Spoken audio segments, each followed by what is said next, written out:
Olá, nesta edição do É Pra Você, vamos compartilhar um programa do Legislativo do Futuro, da TV Câmara de São Paulo, que falou sobre o funcionamento dos legislativos municipais. Eu tive a honra de participar dessa gravação junto com a doutora Luciana de Fátima da Silva, procuradora do setor de processo legislativo da Câmara Municipal de São Paulo. Como vocês sabem, o É Pra Você divulga boas práticas do serviço público e temas relevantes para debate com a população brasileira. E é com esses ideais que acreditamos ser essencial para o pleno exercício da cidadania que todos entendam como os legislativos funcionam, o que fazem, quem, e a importância desses órgãos para o funcionamento das cidades e o impacto das escolhas dos vereadores na vida das pessoas. Atualmente, o Brasil são mais de 5 mil câmaras municipais fazendo leis e fiscalizando as ações de prefeitos. Compartilhe com os colegas que possam se interessar, inclusive com os mais jovens, para que possamos ter uma sociedade cada vez mais consciente sobre as estruturas de Estado do seu país.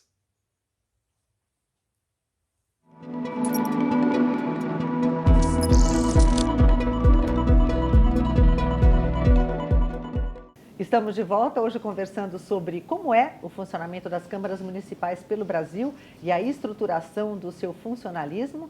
Eu estou conversando desde o primeiro bloco com Antônio Carlos Fernandes Júnior, presidente da FENALEGES, que é a Federação Nacional dos Servidores dos Legislativos e Tribunais de Contas Municipais do Brasil, a doutora Luciana de Fátima da Silva, procuradora do setor do processo legislativo da Câmara Municipal de São Paulo.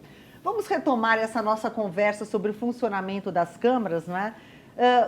Doutor Antônio Carlos, como é que a atuação da FENALEGES contribui para integrar e auxiliar as câmaras? Além de buscar levar a modelos de profissionalização, de desenvolvimento profissional, cursos diversos, nós procuramos fazer uma das maiores lacunas, que é a questão, estávamos até conversando, doutora Luciana, de a estruturação de planos de carreira. Né? A necessidade que as câmaras, na sua grande maioria, enfrentam de não ter um plano de carreira bem estruturado. E isso faz muita falta no desenvolvimento e na perspectiva de crescimento, inclusive, dos profissionais. O que está faltando, na sua opinião, doutora Luciana, com relação a esse plano de carreiras? O que poderia ser melhorado nesse sentido? Eu acho que é assim, a Câmara ela precisa mapear suas necessidades, né, verificar suas possibilidades e construir uma legislação que de fato organize uma carreira. Né? O que você tem que ter? Para ter uma carreira, você tem que ter os cargos dispostos, assim, num horizonte de o servidor inicia num cargo com determinadas atribuições, depois ele vai crescer em complexidade e em responsabilidades dessas atribuições. Então tem que estar estruturado em níveis essa carreira. Tem que ter também uma descrição dessas atribuições legais, né, dos servidores na legislação. Tem que ter a questão da remuneração também prevista adequadamente, né, levando em conta, mais uma vez, a complexidade do trabalho, as responsabilidades. Então, assim, muitas vezes a legislação ela não é feita com esse cuidado. Né? Você não tem, de fato, sequer uma carreira, né, Antônio Carlos? É verdade. Mas o servidor não tem nem motivação, não tem a condição de se desenvolver naquela carreira, né? Fica sempre no mesmo plano. Essa questão de plano de carreira é fundamental mesmo. Chegamos na FENALEGES, uma ocasião, a fazer uma... Se nós pegássemos, por exemplo, o organograma de uma casa de grande porte, como São Paulo, ou outras capitais, né, que tem um organograma desse formato, se nós fizéssemos aqui, invertêssemos a posição dele numa Câmara pequena, como é que ela seria o desenho do desenvolvimento desta Câmara? Né? Tentamos já algumas incursões por essa área, mas precisamos muito da ajuda da Procuradoria nisso, viu, doutor Luciano? Sem dúvida. Agora, eu fiquei curiosa nessa questão dos planos de carreira. A doutora Luciana explicou tão bem, né, o que poderia ser feito para melhorar nesse sentido. O que seria mais importante? Tempo de experiência num determinado tipo de cargo ou de atividade, ou simplesmente a experiência, ou um misto das duas coisas? Como é que poderia se planejar isso? Se a gente pudesse planejar um futuro melhor deste plano de carreira? Na verdade, eu acho que precisa mesmo é conhecer a realidade, conhecer a estrutura daquele município, o que demanda daquela Câmara para descrever bem, porque em relação à experiência, assim, não é um requisito que você possa impor em qualquer situação, né? Então, eu acho que está mais num campo de detalhar, de fazer uma legislação que seja adequada àquela necessidade, de ter um planejamento. Porque cada Câmara tem uma necessidade, isso é uma coisa certa, né, doutor Antônio Carlos? Eu repito que o papel institucional e constitucional, seja da Câmara de São Paulo, seja do menor município brasileiro, é o mesmo. Né? Mas tem que haver adequações, regionalidades muito importantes que têm que ser respeitadas. Você, de repente, visita uma Câmara Municipal no coração da Amazônia, né, que você pousa no rio com um avião pequeno e tal, e que, de repente, você encontra uma Câmara muito bem estruturada, uma surpresa agradabilíssima de uma cidade que sai pujante, que tem estrutura a mostrar. E aí você encontra essas situações díspares, assim. Bom, o senhor deu um exemplo tão, assim, tranquilo que certamente o senhor passou por isso, né? Eu tive o prazer de o presidente da Câmara, pessoa fantástica, foi me buscar no aeroporto da cidade com a moto e tal, fomos de moto, porque a moto é o meio de locomoção mais comum realmente na cidade, e foi uma estada fantástica, uma experiência muito rica. Agora, existe algo que todas as câmaras conseguem realizar bem, apesar do tamanho delas? Essa é uma boa pergunta. Eu tenho a impressão que o principal, que elas, independentemente de qualquer coisa, é aquilo que voltamos à representação. Ali está toda a sociedade representada. Né? Então, ela acaba sendo vamos dizer, o escoadouro das demandas do município, ela acaba cumprindo razoavelmente bem esse papel, sim, dependendo, em maior ou menor grau, dependendo da Câmara e da qualidade dos seus servidores e vereadores, mas é esse papel de ser a voz do que representa a sociedade. Eu acho que sem dúvida, né? Muitas vezes os cidadãos eles vêm aos vereadores, vêm até a Câmara trazer demandas que não têm condições de ser satisfeitas imediatamente pelo vereador, não estão exatamente na iniciativa do vereador, estão mais no âmbito do Poder Executivo. Mas o vereador vai poder tomar pé daquela demanda, vai poder fazer um pedido de informações. Então, esse papel de estar próximo ao cidadão, isso eu acho que as câmaras, né, independente do tamanho, essa realidade se faz presente, sim.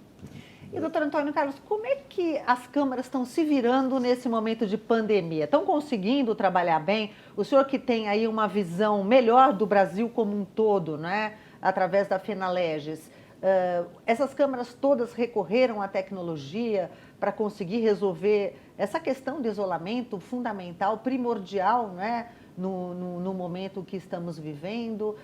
Quais foram as soluções? O que o senhor poderia contar para a gente? As mais diversas possíveis. É mesmo?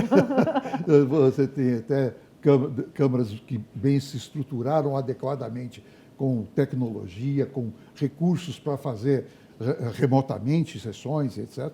E você tem câmaras que fazem sessão por WhatsApp. Né?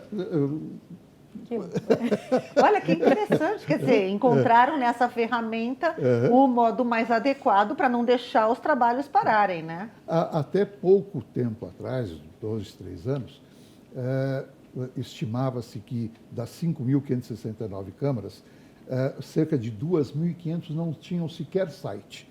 O Interleges fez um trabalho magnífico, disponibilizando essa ferramenta para muitas câmaras. Hoje ainda imagina-se alguma coisa em torno de 600, 700 câmaras municipais que ainda não tem site. E em São Paulo, doutora Luciana? São Paulo, quer dizer, eu posso falar um pouco aqui que atuo como repórter nessa casa e vejo que a tecnologia está a todo vapor, mas eu acho que seria interessante a senhora trazer aqui um pouco desse quadro para quem está nos acompanhando a partir de agora. Sim. Só queria fazer uma consideração aqui sobre o que o Antônio Carlos falou. O interessante é ver como as câmaras elas entenderam importante se manter conectadas, fazer o trabalho, né, mesmo, né, diante dessa situação, mostrar para a população e encontraram mecanismos para isso, né? De repente vai ser necessário ainda aperfeiçoar, mas estiveram presentes. Aqui em São Paulo, a gente tem a felicidade de já estar meio encaminhado, já tinha o plenário virtual, que é um sistema para deliberação de projetos todo no ambiente virtual, para projetos de menor complexidade, que tem maior consenso. Então, essa experiência, os vereadores já deliberavam virtualmente esse tipo de projeto, que é sobre denominação de ruas, alteração no calendário de eventos da cidade e concessão de honrarias, tudo isso já era deliberado nesse sistema. Então, já se usou essa expertise para agora, né, nesse momento. E também tinha aqui já uma iniciativa, tem estudos de tornar o processo legislativo também digital, para no futuro eliminar essa parte física, né? Protocolar os projetos, já digitalmente os vereadores já faziam, então a gente já tinha um preparo, né, meio caminho isso. andado, né? Já estava numa vantagem. E eu assim imagino dizer. também que depois do advento da internet, que isso já faz algumas décadas, vamos colocar assim, todo mundo já estava meio que trabalhando nesse sentido. Mas, doutor Antônio Carlos, eu queria lhe perguntar como que podemos evoluir para um legislativo do futuro, né? Na sua opinião, contemplando aí com as diferentes particularidades de cada legislativo local e com o apoio, evidentemente, da FENALEGES. Olha, eu acho que nós temos que fazer a maior interação possível entre as câmaras municipais. Cada vez que você faz um evento, que você traz câmaras do Brasil todo, fizemos eventos com primeiro encontro de mesas diretoras de câmaras, fizemos congressos e tivemos a oportunidade, inclusive, de participar da criação da Frente Parlamentar Mista pelo fortalecimento dos legislativos municipais, que foi muito bem sucedida lá na Câmara dos Deputados e no Senado.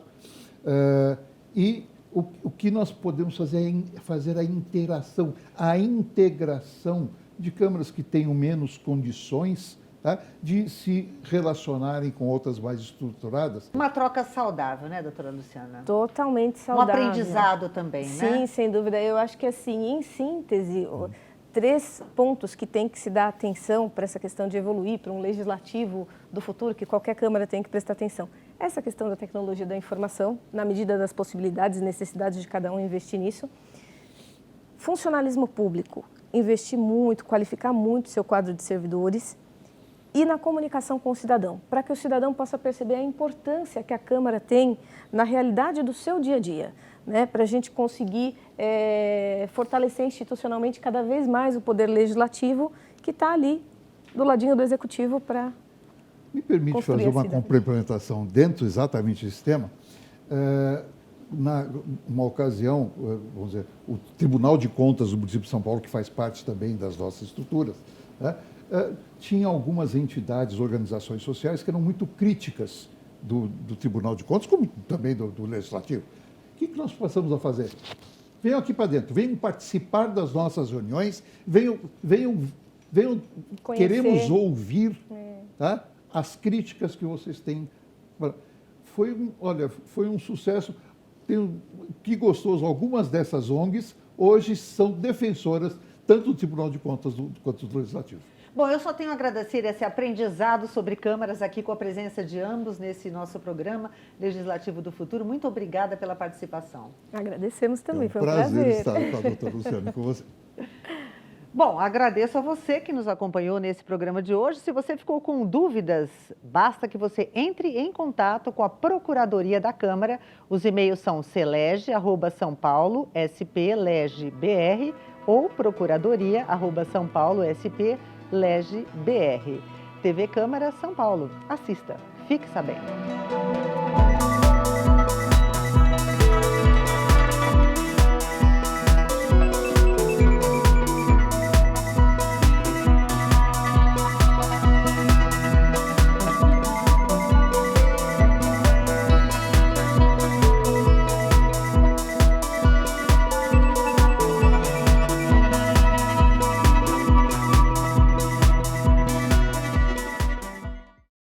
Então, amigos, essa edição fica por aqui, mas espero você no nosso próximo programa, que será muito especial.